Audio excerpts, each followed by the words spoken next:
안녕하세요. 제주책방 운영자입니다. 구독과 좋아요 부탁드리고요. 오늘은 내향인을 위한 심리학 수업이라는 책에 대해서 말씀드리겠습니다. 이 책은 최재훈 님께서 지으신 책인데요. 최재훈 님은 성균관대학교에서 심리학을 전공하셨고 대학원에서 사회심리이론 석사과정을 이수하셨습니다. 심리학 블로그 무명자의 심리학 광장을 운영하고 계시고요. 제주도에 위치한 복합 마음 공간인 미유크 공동 운영자이십니다. 성격 진단과 감정 조절, 관계 갈등 등의 주제로 심리학 프로그램을 개설해서 사람들과 소통하고 있고 많은 곳에서 강연을 하고 계시다고 합니다. 이 책에서는 내성 그리고 내향 이것을 좀 다른 개념이라고 얘기하고 있는데 보통 사람들은 내성과 내향을 같은 개념으로 생각하고 있다고 지적하고 있습니다. 이 둘의 의미가 혼재된 채 사용되는 경우가 많다고 하는데 내성과 외성은 타고난 사회성이 낮고 높은 것을 얘기하는 것이고요. 내향은 타고난 관심사가 내면으로 향해 있느냐 외부로 향해 있느냐 이것에 따라서 달라진다고 합니다. 그래서 내성, 외성의 개념은 타고나기를 사람들과 어울리는 게 어렵고 쉽고 이런 것을 나타내는 것이 내성, 외성을 뜻하는 것이고요. 내향, 외향은 본인의 관심사가 내면 세계에 관심이 있는지 아니면 실제 하는 외부 세계에 관심이 있는지 어디로 향하고 있는지에 따라서 달라지는 개념이라고 합니다. 그래서 사람들과 어울리는 게 어려우니까 혼자 있게 되는 것은 내성적이라고 얘기하는 것이고요. 사람들과 어울리는 데 관심이 없으니까 혼자 있게 되는 것을 내향적이라고 얘기한답니다. 그리고 사람들과 어울리는 게 쉬우니까 모여있게 되는 것을 외성적이라고 하는 것이고 사람들과 어울리는데 관심이 많으니까 모여있게 되는 것을 외향적인 것이라고 얘기한다고 합니다. 근데 이게 다른 각각의 네 가지 성질의 것이 있는데 이런 성향이 외성적이면서 외향적일 수가 있고요. 또 외성적이면서 내향적일 수가 있고 내성적이면서 외향적일 수가 있고 내성적이면서 또 내향적일 수가 있는 네 가지 타입이 존재한다고 합니다. 그래서 이런 외성적이면서 외향적인 것이 가장 두드러진 그런 형태가 되고 또 내성적이면서 내향적인 것이 가장 두드러진 형태가 되는데 이것이 서로 뒤섞여서 외성적이면서 내향적인 사람이 있고 또 내성적이면서 외향적인 그런 사람이 있다고 합니다. 이런 외성적이면서 내향적인 사람, 하이브리드 타입의 사람인데요.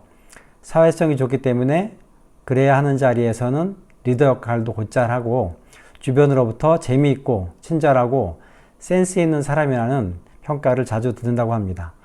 그런데 타고난 내향형이기 때문에 그럴 필요가 없을 때는 대부분 집콕족이 된다고 합니다.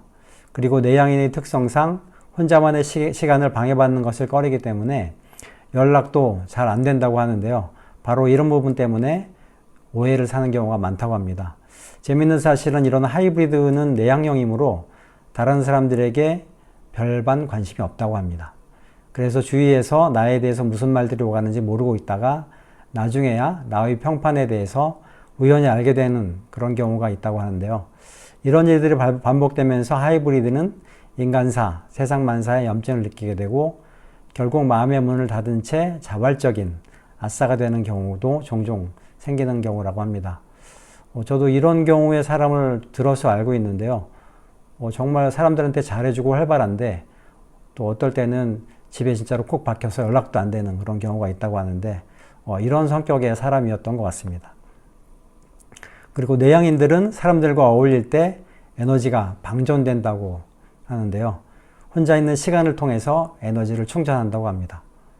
반면 외향인들은 사람들과 어울리면서 에너지를 충전하고 어울릴 사람이 아무도 없을 때 에너지가 방전되는 그런 시스템이라고 합니다. 저도 내향적인 사람인데 그래서 사람들하고 있으면 힘든 것 같고 혼자 이렇게 책을 읽거나 하는 것을 좋아하는 것 같습니다. 외향인들이 사람들을 만나면서 에너지를 회복하듯 내향인들은 혼자 있는 시간을 통해서 재충전을 한다고 합니다. 이런 것들을 이해 못하는 사람도 있던데요. 외향인들이 봤을 때 뭐야 그게 말이 돼 라고 생각할 수도 있겠지만 명백한 사실이라고 합니다. 제가 봐도 제가 그러고 있으니까 사실입니다. 엄밀히 말하자면 혼자 있는 상태만으로 충전이 되는 것은 아니고 혼자 하는 어떤 활동을 통해서 충전되는 것인데요. 독서라든가 영화 보기, 드라마 보기, 일기 쓰기나 여타의 창작 활동 같은 것을 하는 것을 통해서 충전하는 것입니다. 취미가 독서라고 하니까 이해 못하는 사람들도 있던데 이렇게 그런 사람들도 있습니다. 내향인들이 생각이 많은 것은 전혀 문제가 되지 않는다고 하는데요. 문제는 생각한 걸 밖으로 꺼내지 않아서 문제가 된다고 합니다. 불만이 있다면 이를 꺼내놓고 상대와 쌍방향으로 소통해야 되는데 내향인의 경우 혼자 고민하고 혼자 정리해버리는 그런 경향이 있어서 머릿속에서 일방적으로 모든 게 끝내버리는 그런 형태라고 합니다. 저도 이런 경향이 좀 있는데 좀 얘기를 좀 많이 해야 될 것 같습니다. 그리고 인간이 사회적 동물이라서 독방에 있는 것을 싫어하는 경우가 대부분인데요. 감옥에 있는 경우가 이런 경우가 많다고 합니다. 독방이 하나의 형벌인데요. 실제로 독방에 갇혀 있었던 그런 사람은 석방한 뒤에 2년 만에 사망할 확률이 일반 수감자보다 24%나 더 높다고 합니다. 그리고 이 중에서 자살 확률이 78%를 차지한다고 하고요.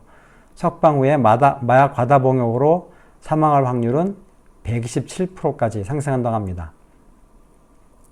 독방에 있는 것이 사람에게 안 좋다는 그런 경우인데요. 그리고 감정뇌하고 생각뇌가 있는데 감정뇌는 편도체에서 우리의 감정을 다스리고 생각은 우리의 전두엽에서 다스리는데 이 편도체와 전두엽, 감정뇌와 생각뇌는 일종의 기란관계에 있다고 합니다. 그래서 전두엽을 활성화할수록 편도체는 잠잠해지는 그런 관계가 있다고 하는데요. 제가 요즘 전두엽 생각하는 뇌를 너무 많이 쓰는 것 같은데 좀 편도체를 좀 활성화시키는 일을 좀 해야 될 것 같습니다. 그리고 인생에서 꼭 필요한 인간관계의 유형이 4가지가 있다고 하는데요. 첫 번째는 가볍게 만나서 놀 수 있는 그런 친구가 있어야 한다고 합니다. 그리고 두 번째는 인생의 동반자 같은 그런 관계가 있어야 하고요. 세 번째는 의미가 돼주는 그런 관계도 필요하다고 합니다. 그리고 네 번째는 자신과의 관계도 잘 정립해야 된다고 하는데요. 이런 4가지 관계를 우리가 살면서 잘 정립하고 관계 형성을 해야 행복하게 잘 살 수 있다고 이렇게 얘기하고 있습니다. 그리고 내가 내 편이 되어주는 것, 내가 나를 따뜻하게 바라봐주는 것, 내 안의 나를 인정하고 이해해주는 것에서부터 우리의 삶이 밝게 빛난다고 합니다. 그래서 이 세상에서 가장 든든한 내 편은 바로 나 자신이기 때문에 그러한 것들을 잊지 말고 꼭 내 자신의 편을 들어주는 일이 필요하다고 얘기하고 있습니다. 그리고 심리학자들은 내향인이 인간관계에서 스트레스를 받는 가장 큰 이유는 그들의 오버 애널라이징, 즉 과도한 생각들과 일방적인 판단, 이것 때문이라고 지적하고 있습니다. 쌍방향 소통이 이루어지기 전에 이미 머릿속에서 일방적으로 모든 걸 정리해버린다는 것이죠. 관계 문제는 당사자와 얼굴을 맞대고 직접 부딪혀야만 해결할 수 있는 영역인데 말이죠. 제가 이런 것에 좀 서투른 것 같은데 이런 것은 좀 더 공부해서 직접 얘기를 해서 부딪히는 쪽으로 좀 노력을 좀 해야 될 것 같습니다. 그리고 독립적인 자아를 가지고 있고 에고가 강하고 자존감이 높을수록 타인이 내 삶에 개입할 여지가 점점 줄어든다고 합니다. 만일 반대의 경우라면 조종당할 여지가 높아지는 것이라고 하는데요. 관계 의존적인 자아, 흐릿하고 약한 에고, 낮은 자존감을 지닌 경우 남에게 조종당할 가능성이 많다고 합니다. 그렇지만 내 편이 많고 삶의 기준이 되는 존재가 있고 바쁘고 분주한 사람일수록 타인이 조종하기 어려워진다고 합니다. 그러나 내 편이 아무도 없다고 느낄 때, 삶의 기준점이 없을 때, 무료하고 무력한 그런 일상이 반복될 때는 조종에 취약해질 수 있다고 하는데요. 가스라이팅이나 사이비 종교에 빠지는 과정은 아래와 같이 4개의 단계를 거쳐서 이루어진다고 합니다. 사이비 종교에 빠지는 사람들이 굉장히 많은데요. 그 첫 번째는 내밀한 관계를 형성하는 것이라고 합니다. 상대방의 마음을 훔치는 것인데요. 상대방의 마음에 꼭 들도록 행동하는 그런 것이 첫 번째 조종의 단계이라고 합니다. 그리고 내밀한 이런 관계가 형성되면 2단계는 관계 의존적인 그런 대상이 되는데요. 그러면 조종자의 눈치를 보게 된다고 합니다. 상대방을 실망시키지 않기 위해서 조종자의 바람대로 행동하게 된다고 합니다. 그리고 3단계가 되면 조종자는 아이솔레이션 전략을 쓰는데요. 대상을 고립시켜서 주변 사람들의 도움이나 조언을 원천 봉쇄하고 오로지 조종자와만 소통하게 만드는 일, 이 3단계라고 합니다. 그리고 4단계는 대체 전략인데요. 아이솔레이션 공작이 성공하게 되면 피조종자의 자아는 희미해질 대로 희미해지고 멘탈은 그야말로 바닥을 친다고 합니다. 이제는 빨대를 꽂고 빨아먹는 일만 남는다고 하는데요. 이렇게 인형 출세에 실에 꿰이노라면 인형이 자력으로 그 실을 끊고 탈출하는 것은 굉장히 어렵다고 합니다. 다행히 조종자를 떼어놓을 수 있다고 해도 회복되는 기간이 굉장히 오래 걸린다고 하는데요. 얼마 전에 서세원 씨와 오랫동안 살았던 서정희 씨의 그 인터뷰 장면을 봤는데요. 오은영 박사의 상담소에 나와서 얘기를 하는데 대표적인 가스라이팅 사례인 것 같습니다. 이런 4단계를 거쳐서 서정희 씨가 철저하게 자신의 삶을 살지 못하고 예속돼서 살게 되는 그런 경험을 하게 되었는데 이렇게 4단계를 거쳐서 사람이 쉽게 현혹되는 것 같은데 이러한 것들이 좀 빨리 사라질 수 있도록 사회적인 지원, 노력 이런 것들이 좀 있어야 될 것 같습니다. 그리고 조종의 가장 취약한 계층은 바로 아이들이라고 하는데요. 특히나 부모는 자식들에게 가장 소중한 존재이고 태어났을 때부터 자랄 때까지 계속 부모가 관여하기 때문에 이 4단계에 굉장히 취약한 대상일 수밖에 없다고 합니다. 그리고 부모는 아이들을 사랑하기 때문에 통제하려는 것이거든요. 그래서 무의식적으로 이렇게 4단계를 거쳐서 아이들에게 엄청난 그 피해를 주는 경우가 생길 수도 있다고 합니다. 이런 것이 요즘 사회는 굉장히 문제가 되는 것 같은데요. 왜냐하면 아이의 미래를 위해서 엄마가 모든 스케줄을 짜주고 학원을 뺑뺑이 돌리는 이런 상황이 계속 이어지고 있는데 이것이 바람직한 일은 아닌 것 같습니다. 아이가 사회적인 활동의 주체로서 스스로 판단하고 결정해서 생활을 해야 하는데 엄마가 모든 스케줄을 짜주고 엄마의 요구대로 하다 보면 자기의 생활, 자기의 결정권 이런 것들이 굉장히 약해져서 나중에 사회인으로서 홀로 독립하는 데는 굉장히 도움이 되지 않는 그러한 일이 되는 것 같은데요. 이러한 것들에 대해서 좀 생각을 해봐야 될 것 같습니다. 그리고 우리가 환경이 좋은 때보다 환경이 척박할수록 자살률이 오히려 떨어진다고 합니다. 상식적으로 생각했을 때는 환경이 더 안 좋았을 때 자살률이 높아질 것 같은데 그 반대라고 하는데요. 그 이유에 대해서 심리학자들은 모두가 힘들고 어렵기 때문에 고통이 일상적인 그런 세상이라고 생각해서 남들과 비슷한 자신의 처지가 나쁘지 않다고 여기게 된다고 합니다. 자살은 절대적인 조건이 아니라 상대적인 조건에 의해서 결정된다는 것이죠. 모두가 좀비한테 잡아먹힐 수 있는 위협적인 상황에서 오히려 우울감이나 절망감으로부터 자유로울 수 있다는 아이러니한 그런 현상인데요. 모두가 똑같이 공평하게 고통스러운 것은 견딜만 하지만 진짜로 견딜 수 없는 건 주변 사람들은 좋아 보이는데 나만 힘들고 나만 괴로운 그런 상황이라고 합니다. 그럴 때 비로소 사람들은 죽고 싶다고 생각하는 것이라고 합니다. 그렇다면 내향인은 어디서 어떻게 인생의 의미를 찾을 수 있을까를 이 책에서 얘기하고 있는데요. 내향인은 결국 나의 내면에서 알맹이를 찾게 된다고 합니다. 외향인은 자신의 주요 무대인 외부 세계에서 의미를 찾고 내향인은 자신의 앞마당인 내면 세계에서 의미를 찾는다는 것이죠. 인간에 대해 알아가고 나에 대해 알아가고 나의 시면을 들여다보게 될수록 점점 더 나라는 존재에 대해서 정의를 내릴 수 있게 된다고 합니다.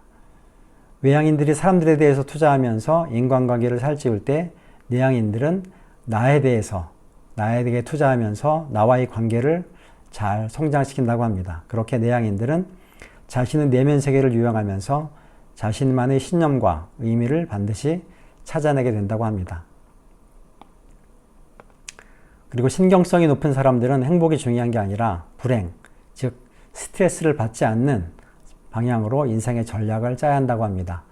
물론 행복한 순간들도 중요하지만 그보다는 스트레스를 덜 받는 그러한 상황을 만드는 게 내향적인 사람들에게는 더 필요한 그런 일이라는 것이죠. 저도 약간 내향적인 성격이 있는 사람인데 이런 내향인들에 대해서 좀 이해할 수 있는 그런 책이었던 것 같고요. 제가 평소에 생각하고 있는 것들을 잘 정리해 준 그런 책인 것 같습니다. 그래서 다음 책에서 소개하겠지만 세상에는 내향적인 성격을 가진 사람들이 20% 정도 된다고 합니다.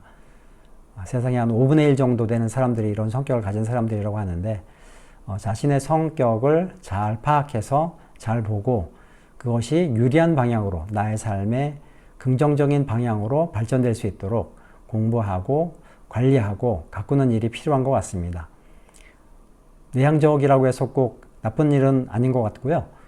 그러한 성격들을 잘 파악해서 발전시키는 게 중요한 것 같습니다. 그러려면 우선 나의 성격을 잘 봐야 될 것 같고 그러한 성격들이 문제가 발생하지 않도록 잘 관리하는 것이 필요한 것 같습니다. 이상 오늘은 내향인을 위한 심리학 수업이라는 책에 대해서 말씀드렸습니다. 고맙습니다.